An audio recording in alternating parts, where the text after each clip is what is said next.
Azevedo.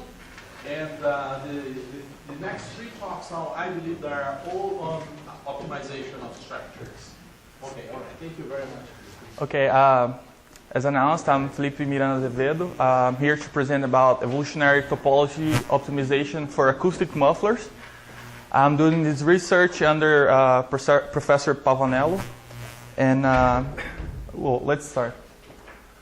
Well, here's the summary of some topics I'm going to be talking about in this presentation. And I'm first going to start with context and motivation, then going to go through objectives, analytical and approximated transmission loss in a muffler, muffler device, evolutionary acoustic optimization problem, then numerical results, conclusions, and then acknowledgements. Well, first of all, for context and motivation. Well, as we all know, a great portion of the noise produced in urban centers comes from automobile engines and exhaust pipes. So it's a great deal of noise being produced by those systems, let's say like that. And these noise levels have been object to several studies since new regulations are constantly being enforced nowadays, as we all know. So new manufacturing technologies and materials for noise cancellation were developed in recent years in order to respect the noise levels imposed. So technologies like active noise cancelling and new materials, superficial, like clothing, and so on. So one of the devices in scope for reducing noise levels are the silencers installed at the end of automobile exhaust pipes. They are silencer or mufflers, and they are expansion chambers that increase sound transmission loss in the muffler or exhaust pipe of the automobile. So still in context and motivation, muffler or silencer has a function. It has acoustic purposes only, although it can damage functions like flow or thermically speaking. It creates a sound decreasing zone by increasing transmission loss, what we call TL. So its geometry has several configurations depending on the automobile which is installed in, but generally it can be represented by a cylinder with perforated ducts crossing from inlet to outlet, from one side to another. This is the simple model that we're going to use throughout our research. So objectives. Our main objectives are to develop mufflers with increased transmission loss using evolutionary structure optimization approach, and to verify the efficiency of the topologies found with the ESO approach. So, analytical and approximate transmission loss in a muffler. So, for analytical transmission loss in a muffler, we can use the following equation, which we can see that's a logarithmic equation, function of the fraction of diameters of the expansion chamber, the acoustic chamber, and the inlet and outlet diameters, as you see in M. And also function of K, which is the wave number, and L, which is the length of the acoustic chamber. This is an analytical equation. It's common in literature to use that. It's only used for expansion chambers without any barriers inside, like the model we're showing here in this picture. And what is C? C is the velocity of sound in the medium, which is air. Okay, so for approximate transmission loss, using the finite element method. For that, we're going to use the three-pole method, which is represented by this equation here. It's a function of P1, P2, and P3, which are sound pressure levels in point 1, point 2, and point 3 in the outlet, inlet and outlet. And the exponential of the imaginary wave number times the distance between P1 and P2, which is L. Okay, this is used because of what I mentioned before. As we are doing the optimization process, we're gonna fill this expansion or acoustic chamber with rigid elements. So our analytic equation won't be valid anymore. So we need to use this three-pole method approach. So our muffler device, governing equation, and finite element model. So the governing equation of the system we're studying is the Helmholtz equation. We can see it here in equation 4. As commonly known, this is the Laplacian operator here. Frequency squared and velocity of sound in medium squared, and pressures, sound pressures. Okay, this problem here we'll have 3 different boundary conditions. We'll have Vm, which is particle velocity, which is going to be used in the inlet of the muffler. We're going to set that to 1. And also we're going to have an impedance in the outlet, which we're going to set to rho times C. That is going to be our boundary condition to simulate an open condition, an open air condition. Okay, so here we can see our design domain. It's fluid domain, inlet boundary condition, outlet boundary condition, and here we have the rigid wall boundary conditions, which encloses our muffler, right? There's inlet, outlet, and the boundary the sidewalls. We have the fluid domain, and we also have our design domain. We're not gonna do our optimization process in the entire fluid domain. We're gonna only use this section here on top and this section here on the bottom, so that we won't interfere with the flow of the exhaust gases. Okay, all right. So using the Helmholtz equation with the finite element method approach, we're going to reach this system response equation here, equation 7, which is composed by K, it's a stiffness matrix, C, which is a damping matrix relative to our impedance, our second boundary condition, our mass matrix, P is a pressure, sound pressures vector, and V and I, which is a vector of the imposed condition on the inlet. Okay, here we can see how to assemble and to calculate all the matrices, and remembering that B is the derivative of the shape functions used in the finite element method, and N are the shape functions themselves. Okay, all right. So using both approaches, analytical and FEM approximated, we can see that in this curve, red is FEM and blue is analytical. They're very approximate. And for larger frequencies, as long as the frequency goes up, our method kind of deviates a little. Okay, evolutionary acoustic optimization problem for transmission loss maximization. It's the problem, this is the research we're doing.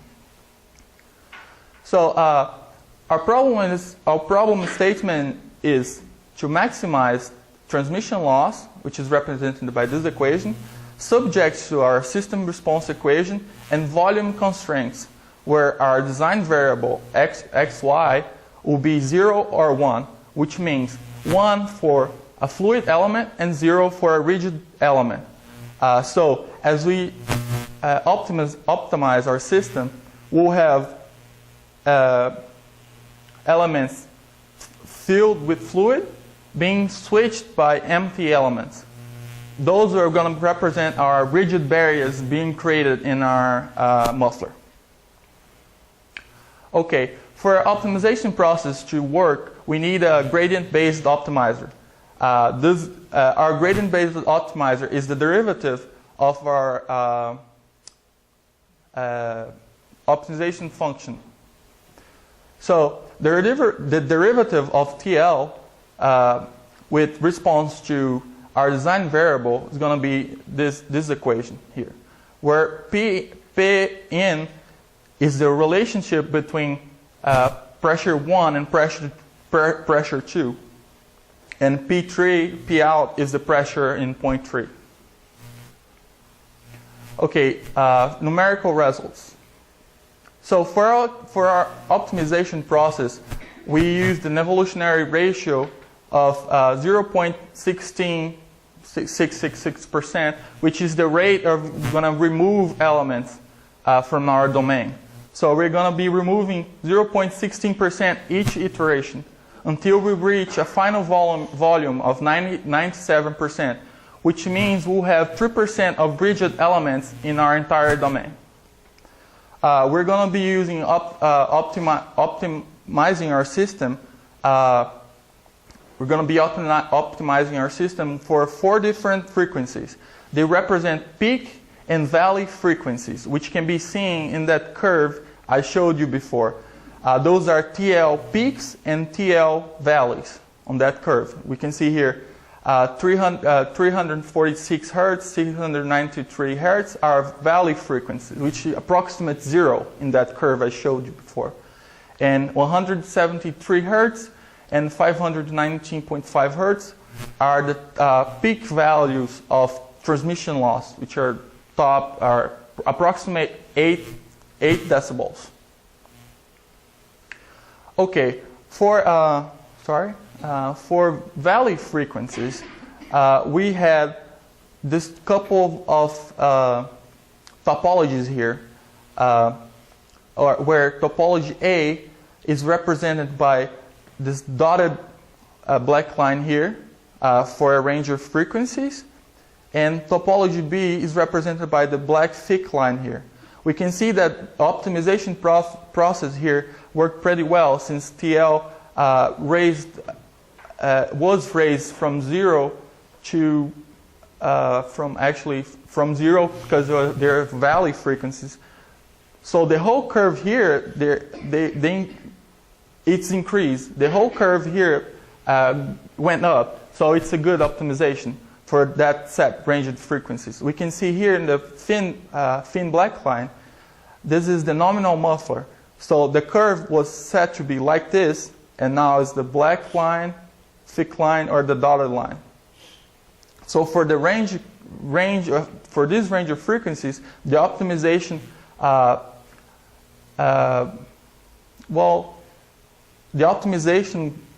was successful. And for peak frequencies, which are 173 hertz and 519.5 hertz, we reached this topology and this topology. For a range of frequencies, we have this set of data here, which black thick line is the topology for muffler D, and the black dotted line is topology C, right? So because my graph here is not in the same scale here, we can't actually see that the topology here, the optimization process here was better or equal to the one I showed before. But seeing closely, we can tell that the optimization process here went a little better. So for valley frequencies, we had a better optimization process than for peak frequencies, just a little better. Okay, and the conclusions. The results presented here show the capability of the proposed methodology to maximize noise attenuation in the studied system, as I showed before. The optimization process for valley frequencies produced topologies with better efficiency for a range of frequencies. I think that's switched, and final topologies presented in this work, although a little different from the ones presented in the literature, show the same structural range and the same TL range, which means the topologies I presented here converge to the same type of topology we're going to find find in the literature. And the TL trend, I mean, the transmission loss we found here in this optimization process was the same found or approximate to the ones found in the literature. Okay, acknowledgements. The authors here are grateful for FAPESP and CAPES for for the financial support of this work. Thank you.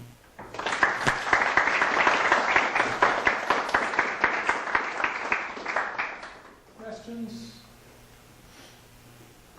I have one question. I have one question. Okay. I think I missed perhaps an important point. Okay. It's not, what is actually being optimized? I think this is the whole talk. Okay. It's transmission loss.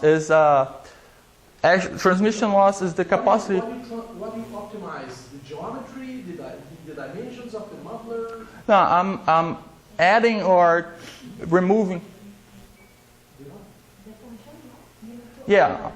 Yeah. But what function? Function of what? TL, transmission loss. Transmission loss. I'm optimizing this equation right here.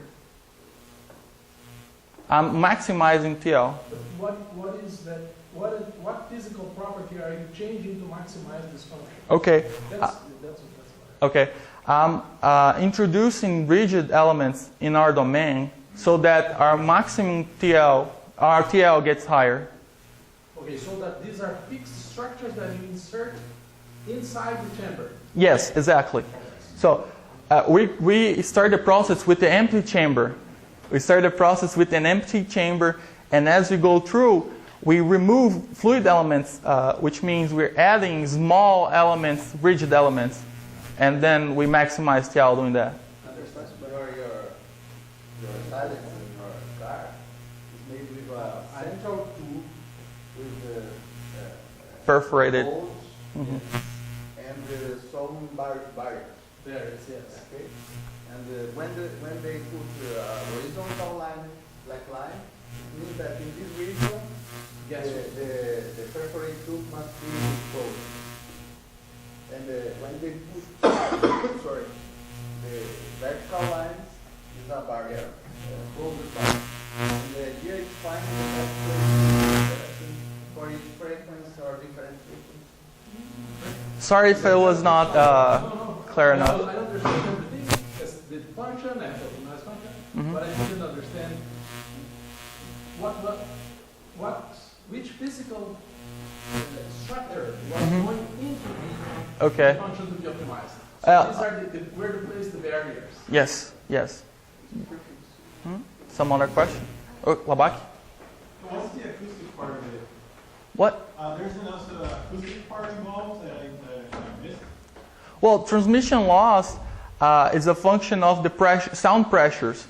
So when I increase transmission loss, what means is the difference between the pressure sound in the inlet and the pressure sound in the outlet is going to be bigger. So in the inlet, I'll be having like 7 decibels, for example. In the outlet, I'll have like 5. So the bigger the TL gets, the smaller the outlet sound pressure will get. So that's our goal. Was that clear? Yeah. Okay. What kind of applications do you imagine for this in What? future? What kind of applications for this you imagine in the future you can apply? Okay. First, this is a preliminary study. Yeah. So later on, we'll implement fluid equivalent elements and porosity so that we can model our muffler better. We can better model our muffler. And then we'll try to experiment and see, because all the mufflers that there is were made and studied by Moon Zhao a long time ago. So this optimization process is quite recent. So we're trying to reach, basically we're trying to reach same topologies that there are now and to create new topologies for the mufflers in the industry. So later on we'll gonna try and reach a topology that is better than the ones that already is. This is just a curiosity. So, Okay. where does the noise come from? I mean, of course, from the moving parts of the engine, but also from the flowing of the gas Yes. Pipes, like a flute? Yes, the muffler, well, the exhaust pipe is divided in two parts, the hot zone and what we call cold zone. Here we're working with the cold zone, which is acoustic purpose only. The hot zone will work with filtering the gases and so on. But the vibration of the engine, that frequency, that sound will come through all the two parts, and here in the muffler we'll try to decrease that level, the sound level. Okay, so the main factor is the vibration of the engine, not the flowing of the... I mean, because if you blow some air into a flute, it's going to make noise. So Yes. I'm trying just to understand. So the biggest part of the noise comes from the engine, The not engine. from the flow of the air on the Yes. exhaust pipe, right? Yes, we have some features that the air will go through the pipes, and they will make different sounds. Yeah. But the main part is the engine. Yeah, the people that tune cars also make more noise on their... Yeah, depends.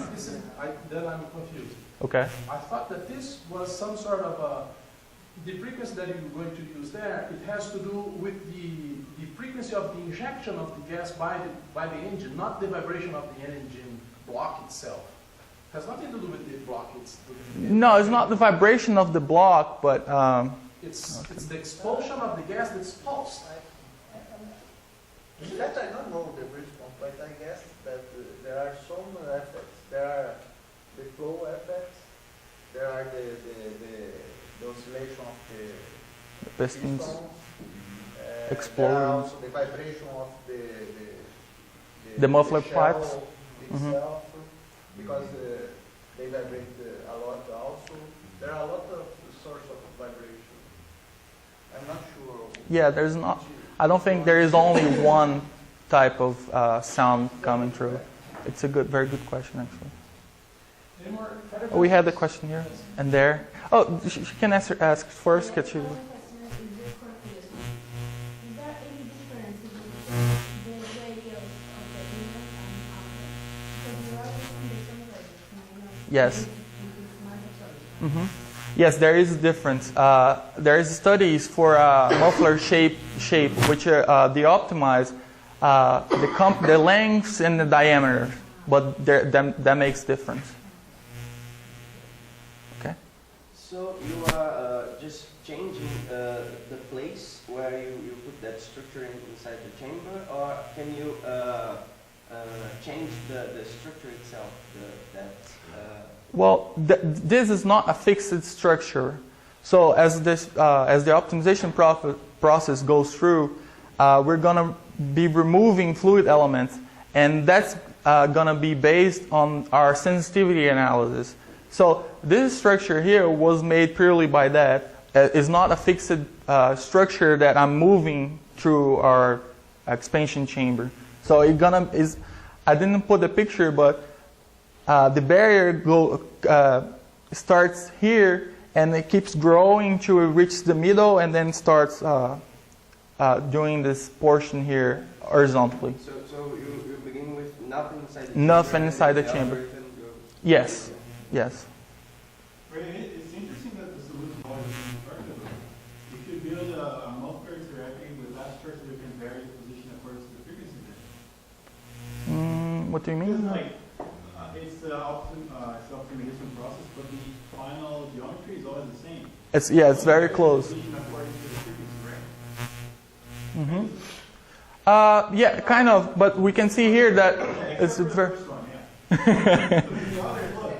Yeah, it's very close. It's very close actually. But there is frequencies that we can have 2 barriers instead of 1. Oh, okay. So it varies a lot. So and this is the SO method. It's the simpler preliminary method to the BSO, which is the one my colleague Claudio would explain later. Okay, Professor. I think we choose to